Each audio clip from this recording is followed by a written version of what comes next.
Assalamualaikum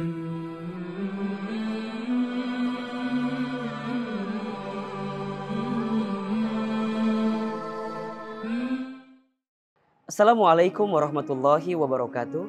Alhamdulillah wassalatu wassalamu ala Rasulillah wa ala alihi wa sahbihi wa man walah. Teman-teman yang dirahmati Allah, apa kabar semuanya? Semoga kita senantiasa dalam keadaan sehat walafiat dan tentunya kita mendapatkan kebaikan di hadapan Allah Subhanahu wa taala. Ada pertanyaan yang masuk ke Ahilman tentang waktu terbaik untuk sahur dan berbuka. Nah, ini penting banget karena kita dalam menjalankan ibadah puasa Ramadan bukan hanya ingin sekedar menjalankan, tapi kita juga ingin mendapatkan kesempurnaan dari menjalankannya. Kita akan bicara dulu tentang berbuka. Sebagaimana kita tahu bahwa berbuka itu dianjurkan untuk disegerakan.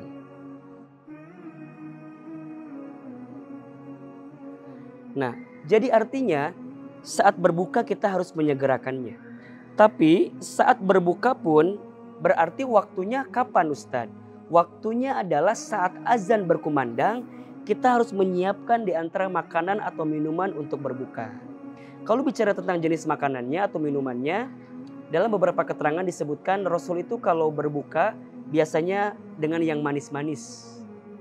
Yang manis-manis itu yang kalau minuman yang hangat dan bisa menghangatkan. Kadang kalau di kita kebanyakan jadi kebalik ya. Kita tuh pengen yang dingin-dingin. Padahal yang dingin-dingin itu secara pencernaan kurang baik. Apalagi dalam keadaan perut kita kosong, langsung dikasih sesuatu yang dingin, itu membuat metabolisme dalam tubuh kita termasuk pencernaan kita untuk mengolahnya agak kurang baik.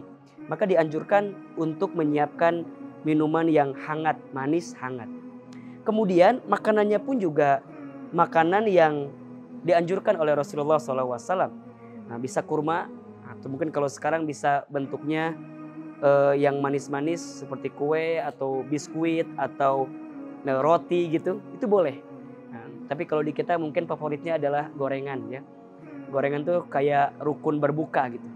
Seakan kalau nggak pakai gorengan tuh kayak ada yang kurang sempurna bukaan kita gitu. Ya tapi kita kembali lagi kepada selera. Cuman kalau secara waktunya berbuka itu harus disegerakan. Nah, yang kedua terkait dengan sahur. Sahur itu di dalam hadis itu disebutkan waktu terbaiknya adalah seseorang bisa menyelesaikan 60 ayat membaca Al-Quran sampai waktu subuh.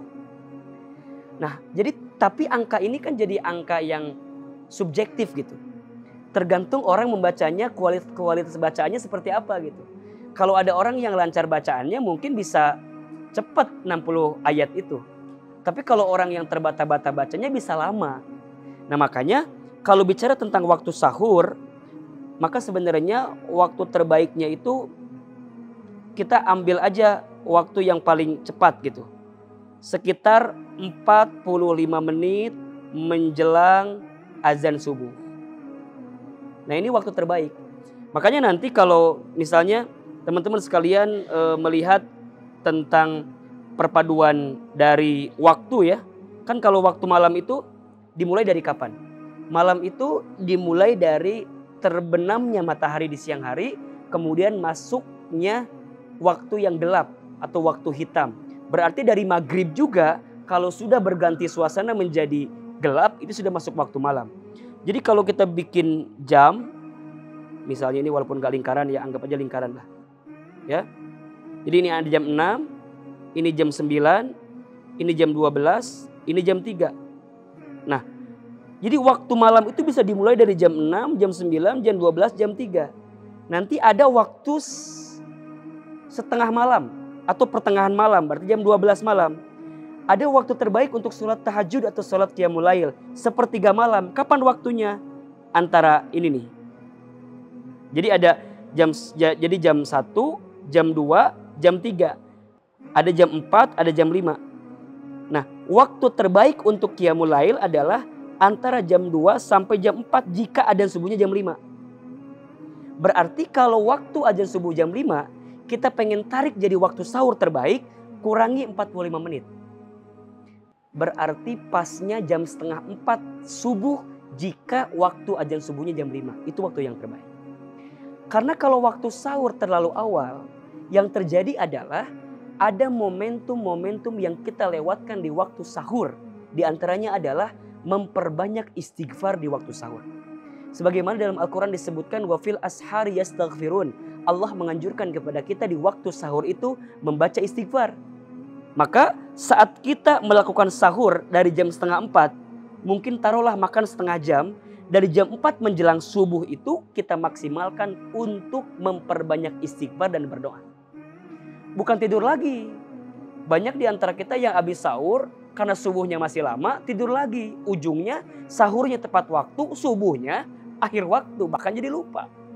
Padahal sahur sifatnya sunnah, sholat subuh sifatnya wajib. Nah maka oleh karena itu kita kembalikan kepada rumus yang awal tadi. Berbuka harus disegerakan, sahur diakhirkan. Tapi waktunya harus melihat dari waktu subuhnya. Ustadz masih boleh gak sih kita itu sahur ketika azan berkumandang? Ini para ulama berbeda pendapat atau ikhtilaf. Ada yang menyebutkan bahwa ketika azan tidak boleh untuk makan atau minum. Makanya suka ada waktu namanya waktu imsak kalau tidak salah. Ya, walaupun di Timur Tengah itu sepengetahuan kita gitu nggak ada waktu imsak, mereka langsung ketemu waktu fajar.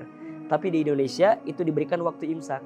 Nah waktu imsak itu sebagai antisipasi persiapan agar kita mengakhiri sahur kita, agar jangan sampai sahur kita terburu-buru sehingga mepet kepada waktu datangnya subuh. Jadi kita bisa sebut waktu imsak itu waktu berhenti untuk makan, atau waktu imsak itu persiapan untuk dicepatin sahur kita agar nggak mepet ke waktu subuh. Nah juga ada yang menyebutkan pendapat bahwa waktu subuh itu masih boleh makan atau minum sampai kalimat hayya 'alas shalah. Jadi ketika azan sampai hayya 'alas shalah sudah berhenti sahur di sana. Tapi kalau sebelum itu maka diperbolehkan. Nah mana yang benar saya kembalikan kepada teman-teman sekalian. Cuman yang paling benar adalah tidak makan minum setelah sholat subuh gitu. Ya artinya udah azan subuh masih makan minum, itu bukan sahur namanya. Itu namanya sarapan. Berarti namanya nggak puasa di hari itu. Nah mudah-mudahan ini jadi sebuah khazanah agar Ramadan kita lebih sempurna daripada sebelum-sebelumnya. Pastikan ketika kita berbuka waktunya disegerakan, ketika sahur waktunya diakhirkan. Kapan waktu yang terbaik? 45 menit menjelang azan subuh. Atau bisa juga mungkin 30 menit tergantung bagaimana cara makan kita, kecepatannya, kuantitasnya dan segala macam saat sahur. Dan kalau bisa juga jangan terlalu kenyang. Karena kalau kekenyangan nanti subuhnya juga kelewatan. Ujungnya jadi malas. Padahal ketika waktu subuh kita sholat, jangan langsung tidur lagi. Lanjutin dengan kuliah subuh atau nunggu waktu syuruk. Disebutkan dalam hadis, barang siapa yang sholat subuh di masjid, kemudian dia duduk sampai datangnya waktu syuruk, lantas dia sholat 2 rakaat, maka dia mendapatkan pahala seperti haji umroh taman, sempurna. Mudah-mudahan Ramadan kita tahun ini bukan hanya diisi dengan ibadah puasa saja, tapi yang paling penting menyempurnakan rangkaian puasanya agar sesuai dengan ajaran, tuntunan, sunnah Rasulullah Sallallahu Alaihi Wasallam. Barakallahu fikum, selamat menjalankan ibadah puasa dan tentunya selamat berbuka puasa di hari ini. Ahilman Fauzi undur diri mohon pamit. Barakallahu fikum. Assalamualaikum warahmatullahi wabarakatuh.